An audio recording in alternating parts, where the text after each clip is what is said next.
Seguimos con la licenciada Soledad Domínguez, que en el programa anterior estuvimos hablando de para qué sirven todos estos aparatos que nos encontramos aquí en la autopista, en el parque, en las diferentes plazas. Un gusto tenerla nuevamente, profe. Gracias, Susana. Bueno, y vamos a seguir recorriendo. Tenemos que lo vemos en todos lados. Bien. Famoso disco. Sí, te subes arriba del disco. Sí. Entonces tratamos de aquí también mantener una alineación correcta del cuerpo, desde la cabeza, hombros, caderas, rodillas, tobillos. Fijamos la cadera y lo que hacemos es trabajar los músculos oblicuos, los de la cintura. Entonces nada más los brazos sirven para sostener y mantener el equilibrio. Y me muevo. En estas también podemos hacer entre 15 y 20 repeticiones. Bien. ¿Sí? Seguimos caminando, vamos a ver aquellos. En la semana que pasó vine a hacer un poco de actividad física. Ah, bueno. Me salió, sobre todo el de abdominales, me he hecho una experta. Bien. Se ríe Hernán Ramos, no me crees. Bien, todo el peso del cuerpo en la plataforma. Aquí también los brazos nos sirven para fijar y mantener el equilibrio. Fijamos la cadera y balanceamos las piernas. Aquí, al igual que el ejercicio anterior, también estamos trabajando tanto la parte anterior como posterior. También ejercitamos los lumbares y la zona de los brazos, porque siento que los brazos están manteniendo el peso del cuerpo con una tensión isométrica, es decir, no hay movimiento, no hay flexión, pero estamos haciendo una pequeña fuerza para mantener el equilibrio. Bien, está muy bueno esto también. Perfecto. Seguimos entonces. Bien, hay que decirle a la gente que aproveche estos ejercicios, la verdad, que aproveche estos lugares, porque están a disposición las 24 horas. Tal cual. Así que en algún momentito que no hay tengan libre, exactamente. No puedo porque justo el horario del gimnasio lo pueden Así hacer. es. Aparte la contactan a usted, licenciada, y lo hace. Bien, aquí estamos en la elíptica. Aquí trabajamos de manera alternada, también es un ejercicio, un aparato para trabajar la resistencia cardiovascular, es decir, ejercitamos la parte aeróbica, nos sirve para quemar las grasas, también podemos estar en este aparato. Las piernas rectas siempre, ¿verdad? Sí, un poquito en semiflexión también, eso, ahí está mejor. Aquí sí, trabajamos tanto los miembros superiores como los inferiores, es decir, que está ejercitando a grandes grupos musculares. Y podemos estar, como te decía, 30 minutos, 40 minutos trabajando en este aparato. Perfecto. ¿Este es más o menos parecido? Este es parecido a la elíptica, nada más que podemos trabajar aquí también, no tan rápido como en la elíptica, sino también mantener al tiempo. Eso puedo parar es. Un poquito. Así es. Cada vez que la pierna vaya hacia atrás, tratamos de concentrarnos en el glúteo y de ejercer una contracción, sobre todo en los glúteos e isquiotibiales, es decir, en la parte posterior de las piernas. Quiero tener los glúteos de Jennifer López, con esto podré. Así es, tienes que venir entonces todos los días a las plazas saludables. Claro, por supuesto. Bien, aquí también los brazos mantienen una contracción isométrica, nos ayudan a mantener la posición, muy bien la columna, eso es, mantenemos un segundo, contraigo y cambio. Perfecto, ahí Susana. Este es el último que tenemos, licenciada, entonces.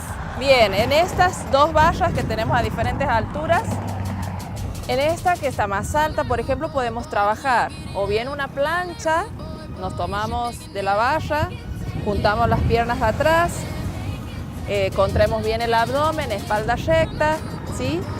Podemos trabajar flexiones de brazo, flexiono y subo, ¿sí? Siempre contrayendo el abdomen, flexionando y tratando de acercar los hombros hacia las manos, ¿sí? También lo podemos utilizar como una parte final de toda esta rutina de ejercicio a modo de emplearlo para que nos ayude a una flexibilidad. Bien. Entonces podemos levantar la pierna, ¿sí?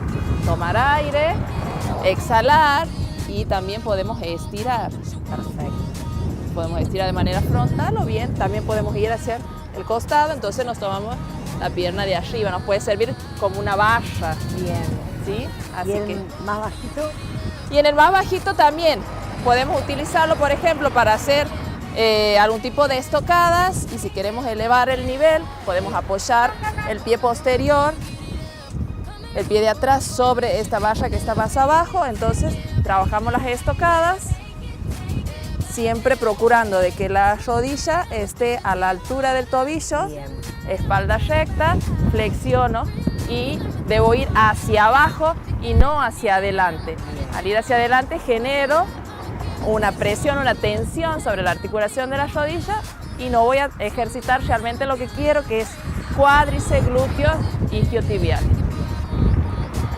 Licenciada, le agradecemos muchísimo, la verdad que ha sido más que práctico, más que útil, porque esto lo tenemos, digamos, a mano, como se dice, en las plazas, en los parques, acá en la autopista, y está bueno saber cómo se utilizan, así que le agradecemos muchísimo por estar en el programa. Y vamos a ir a otra clase para seguir bailando despacito y todo el reggaetón que tiene también en su gimnasio. Bueno, muchas gracias a vos por la invitación y bueno, recomendarle a las personas que traten de hacerlo con la técnica correcta para que evitemos lesiones. Continuamos aquí en Para Toda Mujer en nuestro segundo bloque y lo que habíamos adelantado, vamos a hablar sobre lo que es el parto respetado. Para ello estamos con la licenciada en obstetricia Elena La Rosa. Elena, un gusto tenerla acá en el programa. Hola Susana. Muchas gracias por Buenas estar tardes. aquí, muchas gracias. No, gracias a ustedes por invitarme. Por favor, y queremos hablar de esto que tanto uno escucha o lo puede leer, que es el parto respetado. ¿Cómo se podría definir el parto respetado? Sí, bueno, el parto respetado es una modalidad de tener nuestro parto, ¿no es cierto? Significa principalmente todos aquellos derechos que tienen las embarazadas y sus familias, porque no hay que dejar de lado al tema del acompañamiento de la pareja o de la persona que esa embarazada elija. Bien, ¿y cuáles serían esos derechos que tiene, por ejemplo, la parturienta en este caso? Claro, afortunadamente existe una ley en donde esa ley ampara a todas las parturientas, a todas las embarazadas, para decidir la modalidad de parto que éstas quisieran, siempre y cuando haya una buena información. Bien. Porque ahí está el secreto también, que esa embarazada también tiene derecho a ser informada acerca de todas las posibilidades para tener un parto feliz. Bien. Estamos hablando de los derechos de la parturienta y me decía recién el tema de los derechos de la familia. ¿Cuáles son esos derechos? Bueno, abarcamos como familia al recién nacido por nacer, Bien. tiene sus derechos. Sí. Tiene que ser considerado como una persona aún antes de haber nacido, Sí. como sujeto de derecho, en donde ese recién nacido, por ejemplo, tiene derecho a una buena identificación apenas nace, Bien. a tener su identidad, Perfecto. a no ser separado de su mamá, por ejemplo. Porque hay muchas modalidades en donde están las nurseries, en donde el bebé apenas nace, se lo lleva, entre comillas, a un lugar para ser asistido. Bien. Esta ley prevé que ese niño que ha nacido esté conjuntamente con su madre en el mismo lugar del nacimiento. Bien. Afortunadamente, en el hospital regional, la maternidad cuenta con alojamiento conjunto, con unidades de atención del parto en donde el bebé está en el mismo lugar donde tuvo el parto su mamá. Bien, ¿y en las También, clínicas privadas qué sucede? Bueno, en las clínicas privadas en las que tengo experiencia, Sí. está el pediatra, el neonatólogo Que los recibe conjuntamente con la madre. Sí. Por ahí es donde fallaría alguito, es en las cesáreas. Bien. Entonces en las cesáreas es como que sí se recibe el bebé ahí en ese momento, pero nosotras como obstétricas, el profesional obstétrico es fundamental como para tratar de pedir a esa clínica, a ese sanatorio, que ese bebé siga junto con la mamá hasta el mismo momento en que el cirujano que ha hecho su cesárea Sí. dice: pasen esta mamá a su habitación. Bien. Tendría que pasar la mamá con el bebé juntos. Perfecto. Recién decía también, Elena, esto que tiene que ver con los derechos de la parturienta por los diferentes modalidades de parto. ¿Sí?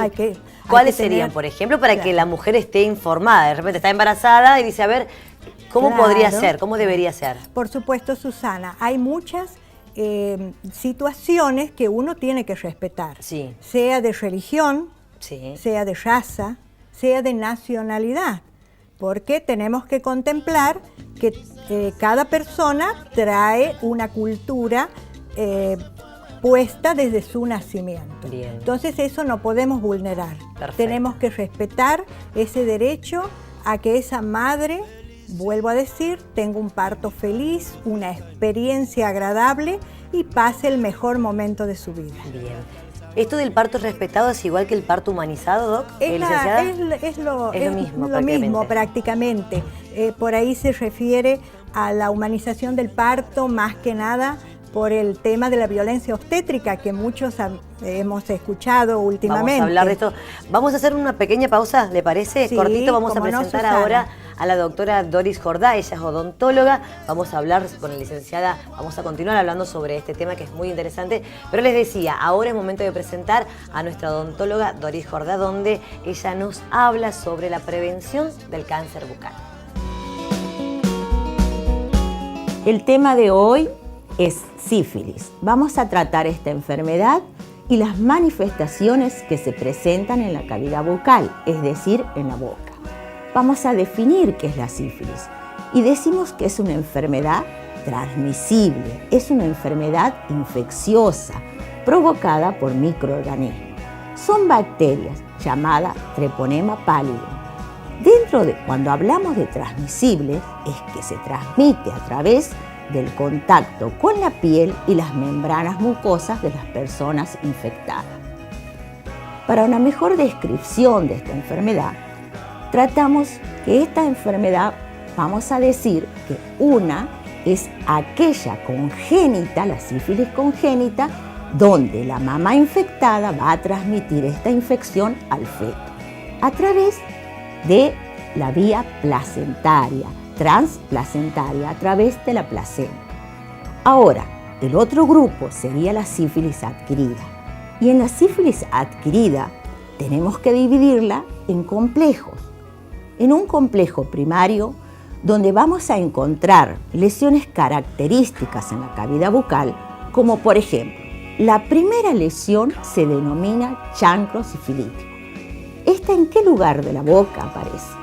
Y aparece en los labios, preferentemente en el labio inferior, también en el superior, paladar y lengua. ¿Cómo se presenta esta lesión? Se presenta como una erosión, es decir, una herida. Esta herida tiene un fondo limpio, es de un color rojo carne y ya no está orientando al clínico a hacer un diagnóstico, porque juntamente con esta lesión primaria llamada chancro, aparece una adenitis. ¿Qué es la adenitis? Es la inflamación, la tumefacción de los ganglios en las regiones vecinas a donde se presenta esta lesión. Dentro de esta adenitis, de esta tumefacción de los ganglios, hay uno que sobresale en tamaño y se denomina adenitis o ganglio prefecto o capitán. Es por eso que hay un aforismo que dice que el chancro acompaña al complejo primario, al complejo ganglionar, como acompaña la sombra al cuerpo. Es decir, este ganglio ha aparecido aproximadamente a los 7 días de presentarse el chancro y también desaparece aproximadamente a los 7 días de haberse resuelto este complejo sifilítico primario. Pero nosotros, los clínicos, podemos ya tener una orientación sobre la lesión que se trata, pero debemos hacer un diagnóstico de certeza y para eso nos remitimos a las pruebas de laboratorio. Una vez que está certificado, recién damos el tratamiento y el tratamiento es farmacológico. Esta es la primera parte de la doctora Doris Jordá. En el próximo bloque vamos a estar hablando nuevamente acerca de la prevención del cáncer bucal. Continuamos con la licenciada en obstetricia Elena La Rosa. Recién nombraba la palabra violencia obstétrica. ¿Qué hace referencia a esto? Bueno, violencia obstétrica es una palabra que escuchamos últimamente mucho. Se refiere al trato que se le da a esa parturienta, a esa embarazada, en el lugar donde ha elegido para tener su parto. Sí. El tema es amplio. ¿Por qué? Porque tiene que ver mucho con la infraestructura de la entidad donde está asistiéndose el parto. Sí. Tiene que ver también con las posibilidades de ese lugar y también mucho tiene que ver con la información que se le debe dar a esa embarazada cuando llega este momento del parto. Bien. Eso muchas veces he notado a lo largo de mi experiencia, que hay una falta de diálogo entre el personal que la va a asistir y la misma embarazada y su familia. Bien. Muchas se quejan de la violencia obstétrica o que padecen violencia obstétrica, por ejemplo, por no estar acompañadas, porque uno las hace pasar, el profesional obstétrico, y su familia queda atrás. Bueno, afortunadamente eso Hoy ha cambiado. puede elegir la mujer, si Hoy, quiere que la acompañe una mamá, la pareja. Con seguridad. Hoy esa persona está siendo escuchada, Bien. afortunadamente, y en eso creo que rescinde lo que nosotros queremos, como olvidar el tema violencia. Bien. Que esa señora tenga un permanente diálogo, sea contenida, y si no se puede hacer lo que ella verdaderamente quisiera, explicarle de buena manera los motivos y tratar de solucionar, por supuesto, ese inconveniente. Bien. Elena, muchísimas gracias por todo esto. Estamos con el tiempo justo, pero hay muchos Bien. temas para seguir hablando. Hay muchos. Hay estadísticas que hablan de la cesárea, que ha aumentado los casos de cesárea a nivel nacional. El tema de las mamás primerizas. Vamos a seguir hablando en otros programas, ¿le parece? Cómo no, Susana. Un Para gusto mí ha tenerla sido aquí. un gusto y que ojalá que les haya servido estas reflexiones. Seguro que sí. Muchísimas gracias. A ustedes. Muchas gracias.